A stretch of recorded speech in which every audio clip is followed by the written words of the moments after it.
Hello, friends. Hello, family. We're just waiting for Tara to join us online here live.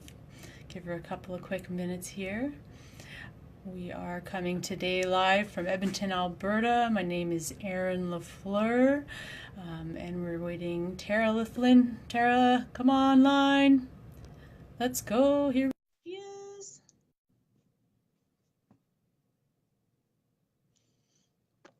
You're the next contestant on The Price is Right. Just kidding.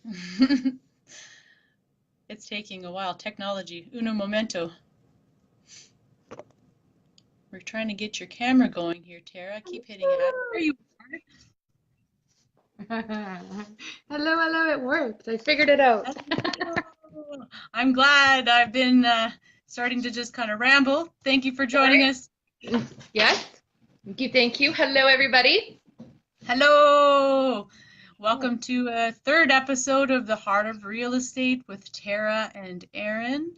Today we're talking to you about how the present is a present, the gift of being present, and what it can do for your life and your world and your business and everything.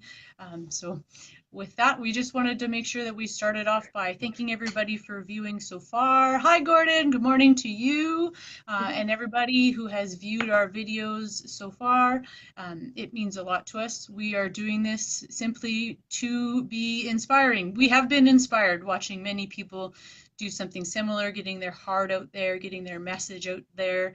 And so we wish to duplicate that in our own way and share what we have inside of here for you, and hopefully ignite and inspire and encourage you to live your best life.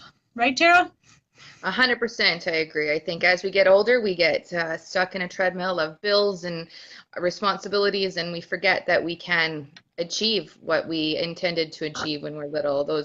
We're never too young to try and do, and life is fluid. And if by listening to us and our stories and our lives, I think if that can inspire you to know that we are all but human, but we just keep in motion and you can achieve dreams. I think that's awesome. And yes, we are talking about being present today. And Erin did a lovely post on her Facebook and brought in a lot of topics for us and ideas. And I think with the amount of topics, we might be doing this as a multiple week discussion. So that is super duper fantastic. So thank you everybody for already contributing to our conversation. And I know for me, presence, I remember one time a friend was having a moment on Facebook and she was reaching out for some support, which I do when I need it, because as much as it's social media, you can feel the energy when you read people's comments. And Absolutely. I messaged her and I was just like, you want to make sure that you keep breathing. And she's like, that's one thing I can always count on you on is for breath. Because in the end, having that breath, it takes the world from around you and just centers yourself. That is what it is for me. Presence is breath. So Absolutely. the What do you fact mean that, by breathing? Because we all breathe so automatically that I don't think that some people even put any thought to breath. And when I'm not consciously thinking about breath, it's shallow, it's just there. But what do you mean by focusing on your breath? well, there's on a cellular level when you take a deep breath, you can feel your fingers, you can feel your toes, and it just takes the world from away. For me, it takes the world away and it makes me aware that this is what I have right here in this moment. That's all I have. So, Yeah, I agree with that a lot. And breathing very consciously, feeling the breath and thinking even about how much you're breathing in, how you're holding it, and then how you're breathing out, right? I think that cycle of taking more oxygen in. I'm a shallow breather by nature. When I get focused on other things and I'm not thinking about breath, my breaths are short and I start to mhm. actually feel deoxygenized and I feel a little bit less energy, and the energy I feel is usually more anxiety or yeah, I feel a different feeling inside of my cells, like you just said. And then when I slow it down and I fill my lungs with air and I feel that air going through my body and then I expel it gently, and I do that a few times in a row, I really agree with you. I feel a cellular shift. I feel that my mind is here, my body's here. It's a reset for me. I'm starting to use it more and more on purpose. It's always been something that's been in my mind, but I know that when I get distracted, it's probably the first thing that goes for me is my breathing. Yeah. Well, and it takes you back to really what's important. We all get lost Yeah. in the future or the past. It's having that breath, it brings you to this moment, and then you're able to take the next step and figure out what is important. Is it all this stuff that's up here, or what can I do? Is it just, like it lowers the importance of my troubles to Yeah. realize that this is all I have. So what is my next step? Right? With a breath. Yeah, I Yeah. agree with that because it really, you can't be anywhere but where you are in that exact moment if you're thinking about breathing. Breathing at its cellular level is the most present thing that you can do Mhm. on purpose, and you can have that effect on how you breathe and how it affects what you're thinking about. And I like that. I like the way you're approaching that a lot.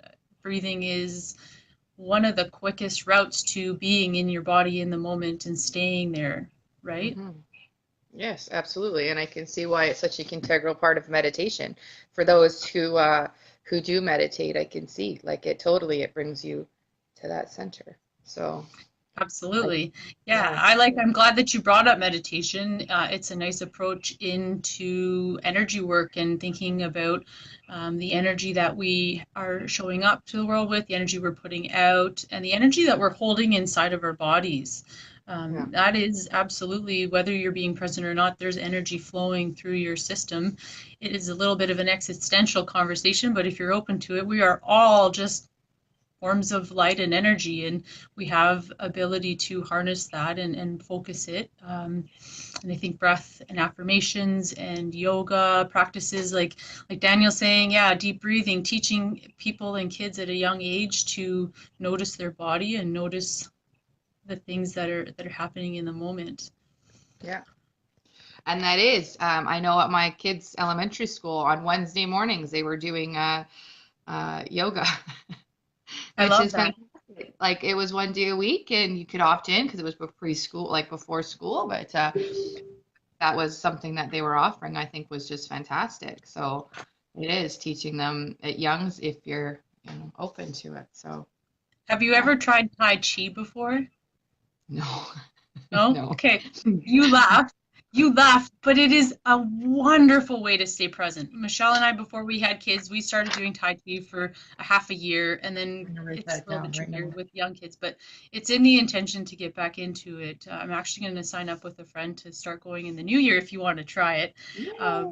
but the whole premise of Tai Chi is being present and it's energy work and it's focusing on your breath and all the cells that move through your body as you're doing these what seem to be very simple and relaxing movements. What a person who's observing and doesn't know necessarily the heart of somebody who's doing that is they're really focusing on the present moment and on how every single little movement that they're making in their body affects their flow and their chi, and it's almost like a dance and a rhythm within inside of themselves. So Tai Chi is another wonderful way to stay present, a practice, a physical practice, much like yoga or whatever, Yeah. to link, to stay in that moment, right? I You laugh remember. at me. You should try it. Come sometime. Because I remember in college, I used to wake up in the morning and have my coffee, and I'd stare outside the window at this older gentleman doing Tai Chi outside his apartment block. And Yeah, that would be my morning, as I'd watch him had yeah. like in the middle of downtown Edmonton on his apartment lot grass just doing some Tai Chi. That's why I laugh, because that was my morning ritual, was to have a cup of coffee and watch him. So as you're describing what that is, I I see him very methodically moving.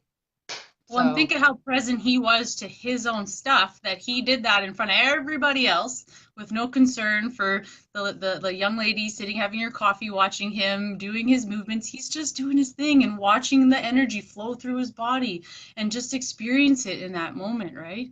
I think it's yeah, really, really special and fun. That's awesome. interesting practices that you can have, right? And as out there as some of them seem, there are some that are very digestible to our North American culture, or to maybe I don't know. There's something for everybody out there.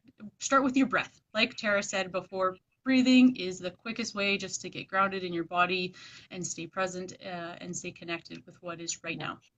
But it is, yes, so hard, yet the simplest thing in the world to do. Yes. Yeah, Stephanie said that actually, and my dad and Stephanie just recorded a recent podcast on the Everyday Millionaire. We'll fire a link down in the bottom of this. She had some absolute fantastic conversations around being present in your life and what's important for you. I actually kind of find it funny. I listen to the podcast and I think, man, this is my life in a different version, right? Like a lot of these values and things I learned from a young age, and I don't realize quite how much there are common similarities and things show up and languaging and all that. And so it was really cool to experience that. But that was one of her statements. It was yeah, it's something that's so hard, yet the simplest thing in the world to do. All you have to do is just stop and be in the moment, be present to what is, and not work on top of other layers of yesterday or tomorrow, or what you thought you could do or what you want to do. It's just be right now and know what you can do and do it. Just do it. Yeah. But creating the space for the world to come back and provide as well, as much as it is Yes. action orientated, when you pause and you breathe, you provide the energy to come back as well. And you're allowing the world to lay at your feet as well as taking action. So that being present, I think, because there's doing and then there's allowing, right? Yes. So I think by being present, you are allowing opportunity to come as well as going out for it.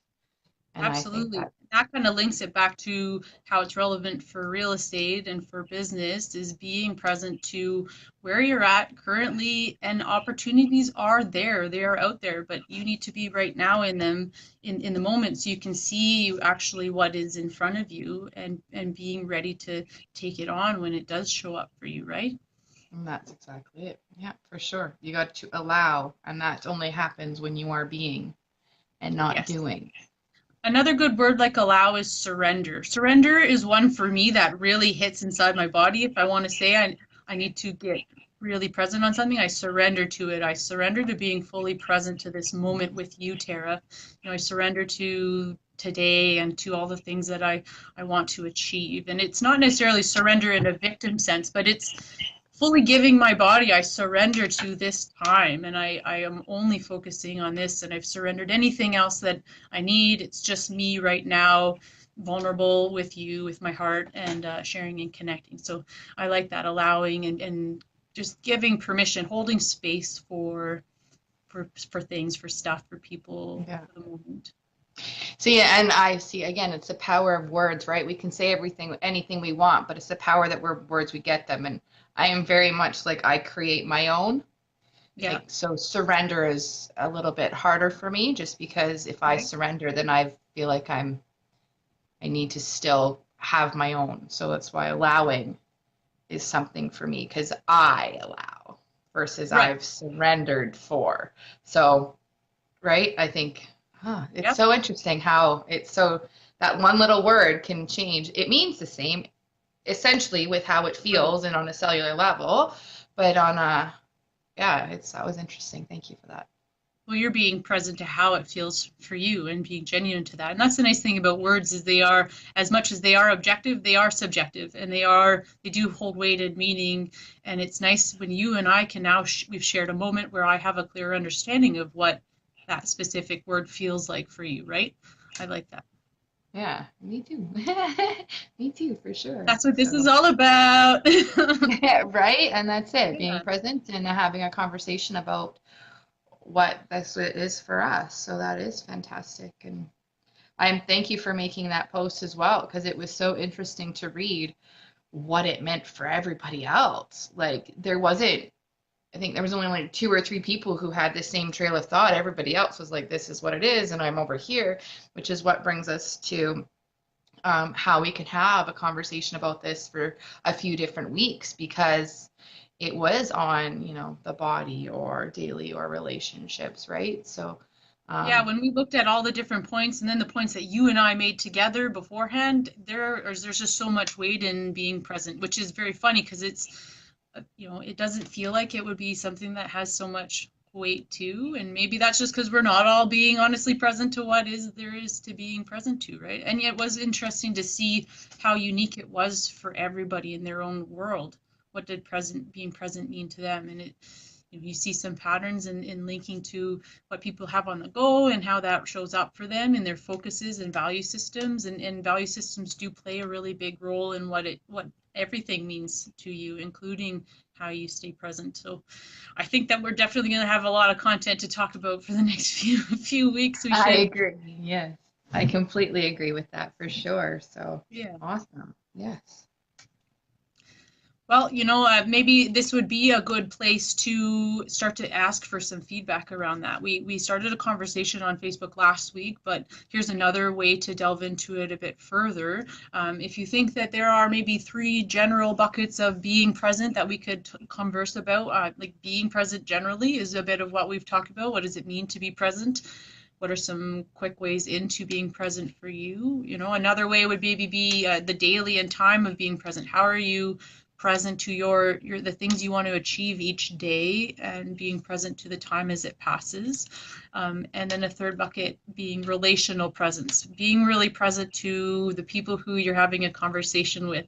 I smile because she's smiling back at me, but we're being really present to each other. So how do you do that in a world so inundated with technology and busyness and business and revenue streams and expenses and all the rest of that? How do you really just have heart to heart together, right? Yes. So what are your thoughts? What are your thoughts on the conversation we've had today on being generally present? Where does it show up for you on your day-to-day tasks and in your relationships? Add some thoughts, and we would love to build our conversation for next week upon that. Absolutely. I think that absolutely. Let's make this an open conversation, and I would love to hear your feedback so that we can, continue our conversation, because it is just like your post. It's so much nicer to have those broad ideas from different people so you can see what it is. And in everybody's stories and conversations, that's really where you learn, because just like the power of the word surrender versus allow, like that's where you really learn about things, is through stories and through context and how it lands for other people. You find that similarity or that difference in how it lands for you. So yeah, perfect. Awesome. Thank you for joining a conversation with me, Tara. I really love being present with you. It's been really fun so far to get to the heart of some of these things and get to know you more and more each day. So thank you for that. Yes, no, and I appreciate that. Thank you. This one morning I was at the Acre and here you were, and now here we are, and I'm so excited that that this was an idea, and I'm so privileged and honored to be a part of it with you. Thank you very much. And thank you guys for listening. We'll catch up with you again soon. Keep the conversation going through the week. And then again, next week, we're a little early this week, but we'll try to keep it around that noon on Tuesdays. So you guys can watch us over your lunch break. If you take a lunch break. All right. Well, thank you, everybody. We'll see you next Tuesday. Bye.